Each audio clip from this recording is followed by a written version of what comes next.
नमस्ते.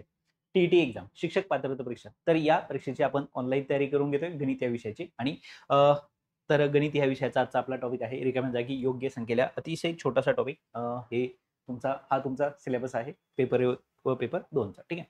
तर टॉपिक आपण चालू करतोय. अतिशय छोट्याशा कन्सेप्टवर डिपेंड आहे. जास्त हार्ड प्रश्न तुम्हाला या ठिकाणी विचारले गेलेले नाहीयेत. तर आतापर्यंत जेवढे काही प्रश्न विचारले गेलेत आहेत या टॉपिक संदर्भात तेवढे सर्व प्रश्न आपण या ठिकाणी कव्हर करणार आहे. कशा टाईपनी तुम्हाला विचारले गेलेत हे तुम्ही एकदा जर तुमच्या लक्षात आलं तर मला वाटतं या प्रकारचे प्रश्न जर या टी-ई-टीला आले तर तुम्हाला ते नक्की सोडवता येतील. ठीक आहे. तर पहा खालील आकृती बंधात एक रिकामा बॉक्स दिलाय. तर त्या जागी असणारी संख्या कोणती असं या ठिकाणी तुम्हाला विचारलंय. जनरली अशा संख्या दिल्यानंतर आपण काय करतो तर ह्या संख्येतून ही संख्या वजा करून पाहतो. म्हणजे इथे जर पाहिलं तर 6 आणि 5 11 वजाबाकी दिसते. इथं पाहिलं तर 4 आणि 5 9 ही वजाबाकी दिसते. इथं जर पाहिलं तर 15 दिसते. म्हणजे इथे 9 11, 9 आणि 15 काही संबंध लागत नाही. मग जेव्हा वजाबाकी करून काही संबंध लागत नाही, तेव्हा दुसरा पार्टकडे जायचं. तो म्हणजे गुणाकार किंवा भागाकार, पुढची संख्या कितीनी मोठी या पद्धतीने किंवा मग वर्गच्या आसपास आपण जातो. वर्ग किंवा घन. आलं लक्षात? मग आता इथे जर तुम्ही नीट पाहिलं तर 16च्या जवळची वर्गसंख्या 15 आहे इथं आणि 15च्या जवळची वर्गसंख्या किती आहे? 16. 26च्या जवळची पूर्ण वर्गसंख्या आहे ती 25 आहे. 35च्या जवळची 36 आहे. याच्या जवळची 49 आहे. इथं पाहिलं तर 64 आहे. म्हणजे तुम्हाला या ठिकाणी एक ऑब्झर्वेशन जर केलं तर तुमच्या लक्षात येईल. इथं 16 असताना इथं 15 आहे म्हणजे एकनी कमी आहे. इथं 26 आहे म्हणजे एकनी जास्त आहे. म्हणजे इथं 1 वजा आहे. इथं 1 जास्त आहे. एक 36 वर्ग आहे, पण इथं संख्या 35 लिहिली म्हणजे वर्गसंख्येपेक्षा एकनी कमी आहे. इथं वर्गसंख्येपेक्षा इथं वर्गसंख्या 49 आहे. तर इथं जर पाहिलं तर 50 आहे. म्हणजे एकने जास्त आहे. इथं पाहिलं तर 64 वर्ग असताना इथं 63 लिहिलेत म्हणजे ओके. म्हणजे जर तुम्ही इथं पाहिलं तर काय झालेलं आहे? 16, 25, 36 ह्या पूर्ण वर्गसंख्या आहेत. पूर्ण वर्गसंख्या नक्की कोणत्या संख्या? 1, 1 चा वर्ग 1, 2 चा 4, 3 चा 9 वर्ग 4 चा 16 ह्या सर्व कोणत्या आहेत? पूर्ण वर्गसंख्या ज्या कोणाचा तरी वर्ग आहे. ते आपण या ठिकाणी लिहिलं. म्हणजे 1 कमी, जास्त, कमी, जास्त, कमी. म्हणजे आता याच्यानंतर 8 इथं काय 8 चा वर्ग 64 आहे. म्हणजे 9 चा वर्ग किती असणार आहे? 81. आता इथे जी संख्या लिहिली पाहिजे ती 1 नी काय लिहिली पाहिजे? जास्त लिहिली पाहिजे. कारण हा पॅटर्न तयार झालाय पहा. हा काय झालेला आहे? पॅटर्न तयार झालाय. इथं कमी 1, इथं जास्त 1. आता इथं जर पाहिलं तर 9 चा वर्ग इथं किती येणार आहे? 100 म्हणजे इथं वजा 1 पॅटर्न तयार होतोय पहा.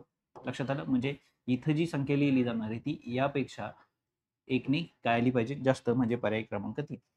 आले लक्षात? तर या पॅटर्ननी तुम्हाला हा प्रश्न या ठिकाणी पुढचा प्रश्न काय पहा. खालील पदांच्या श्रेणीत प्रश्नचिन्हाच्या जागी असणारे पद कोणते? या ठिकाणी प्रश्नचिन्ह आहे आणि इथं कोणतं पद आहे असं आपल्याला त्याने विचारलं. इथं संख्या दिली 2, इथं दिली 6, इथं 20, इथं 42, इथं 72. म्हणजे जर तुम्ही इथं पाहिलं तर 1, 2, 3, 4, 5, 6, 7, 8, 9, 10. आता जर तुम्ही इथं बारकाईने ऑब्झर्व्ह केलं, तर ह्या दोघांचा गुणाकार 2 येतो. ह्या दोघांचा गुणाकार जर पाहिलं तर तो 6 येतो. 5 चोक 20 म्हणजे ह्या दोघांचा गुणाकार 20 येतोय. 6 7 42 म्हणजे ह्या दोघांचा गुणाकार 42 येतोय. 9 8 72 म्हणजे ह्या दोघांचा गुणाकार 72 येतोय. म्हणजे इथे जर पाहिलं तर ही एक जोडी सोडली, तर इथे जे संख्या आहेत त्या सगळ्या म्हणजे 3 पुढच्या सलग येणाऱ्या 2 क्रमवार संख्यांचा गुणाकार.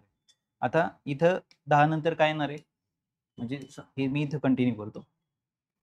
10, 11 ओके. त्यानंतर 12 आणि 13 आपण यांचा गुणाकार करून पाहूया.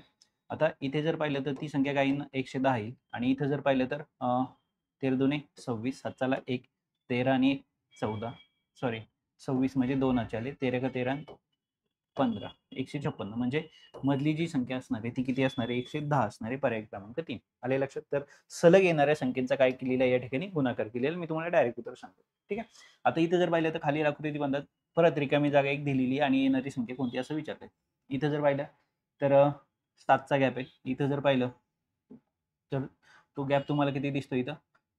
10चा गॅप दिसतोय. सॉरी 5चा गॅप दिसतोय. ओके. इथे जर पाहिलं तर 6 आणि 5 11चा गॅप आहे. नाही म्हणजे वजाबाकीमध्ये काही संबंध नाहीये. मग आता राहिलं काय? इथे जर पाहिलं तर 3 2चा वर्ग किती आहे? 4 3चा वर्ग 9 इथं 2चा वर्ग 3चा वर्ग 4चा वर्ग 16 5चा वर्ग 25 6चा वर्ग 36 7चा वर्ग 49, 8चा वर्ग 64.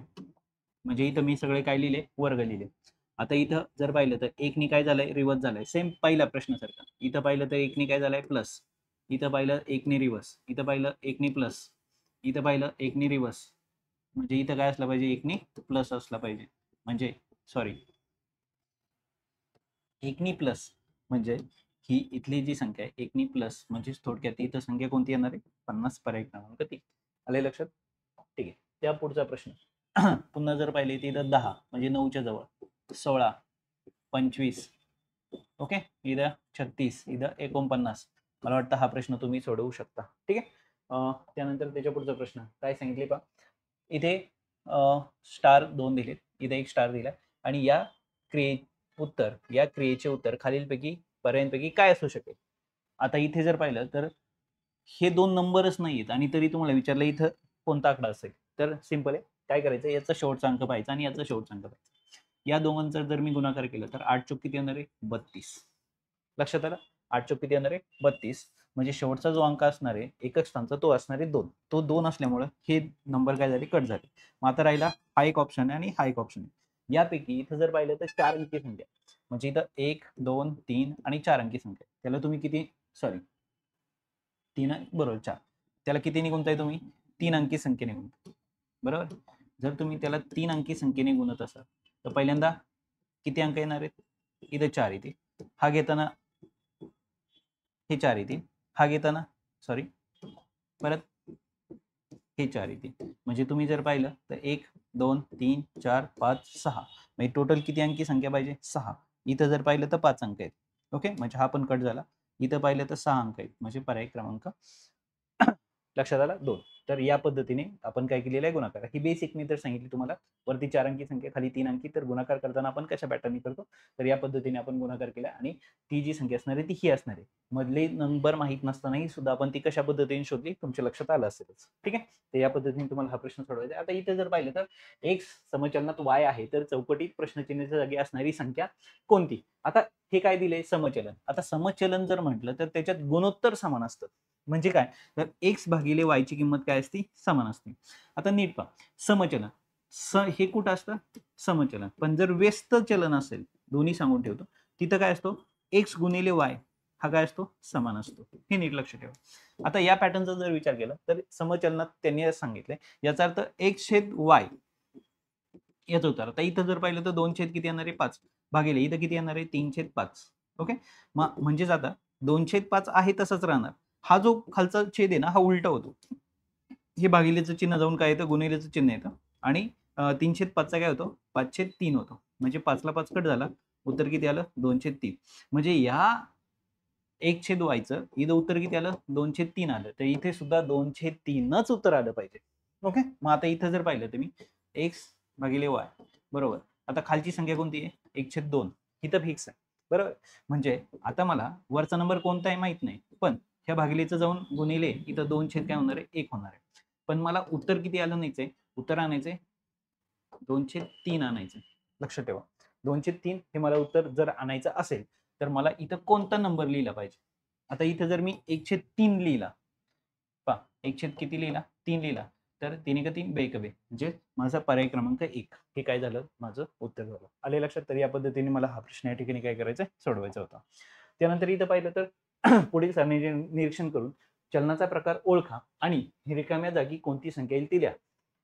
चलनाचा प्रकार म्हणजे काय, आता खालच्या संख्येने वरच्या संख्येला भागलं, भागाकार जर समान आला, भागाकार जर समान आला म्हणजे थोडक्यात गुणोत्तर समान आलं तर त्याला म्हणायचं समचलन. आताच आपण पाहिलं, भागाकार जर समान असेल तर त्याला काय म्हणतो आपण, समचलन. आणि गुणाकार जर समान असेल तर त्याला काय म्हणतो आपण, व्यस्त चलन. आता इथं जर पाहिलं तर 1248 आणि 10 गुणिले 30 300, म्हणजे गुणाकार समान नाहीये. म्हणजे कोणतं चलन आलं, समचलन. कोणतं चलन आलं, समचलन. समचलन कसं बघूया आपण. इथं भागलं 4 त्रिक 12, 10 त्रिक 30, म्हणजे भागल्यानंतर समान जर उत्तर येत असेल तर समचलन आहे. म्हणजे थोडक्यात इथं कोणत्या संख्येने, ह्या संख्येने खालच्या संख्येने वरच्या संख्येला भागल्या उत्तर 3 आलं पाहिजे, 3 आलं पाहिजे. म्हणजे इथं किती असले पाहिजे, 3, 3 त्रिक 9, म्हणजे खालची जी संख्या आहे तिथे कोणती असली पाहिजे? 3 ही संख्या असली पाहिजे, कारण भागाकार उत्तर इथं पण किती आलं पाहिजे? 3च आलं पाहिजे. आले लक्षात? तर या पद्धतीने तुम्हाला हा प्रश्न सोडवायचा होता. तर या पद्धतीने तुम्हाला रिकाम्या जागी योग्य संख्या लिहा हा जो टॉपिक होता, तर तो आपला या ठिकाणी संपलेला आहे. छोटासा टॉपिक होता, पण महत्त्वाचा होता आणि थिंकिंग तुमचं त्या पद्धतीने पाहिजे. गुणाकार, वजाबाकी, भागाकार, वर्ग आणि किंवा घन किंवा सलग येणाऱ्या संख्येचा गुणाकार या पॅटर्नमध्येच जास्त वेगळा पॅटर्न तुम्हाला विचारला जाणार नाही. तर या पॅटर्ननी तुम्ही विचार करा, म्हणजे तुम्हाला या टाईपचे प्रश्न सोडवता येणार आहेत. बाकी नेक्स्ट येणारे टॉपिक पहा. झालेले टॉपिकचा व्यवस्थित अभ्यास करा, सूत्रपाठ करा आणि बाकीच्या विषयांचाही अभ्यास चालू ठेवा. All the best. Bye bye.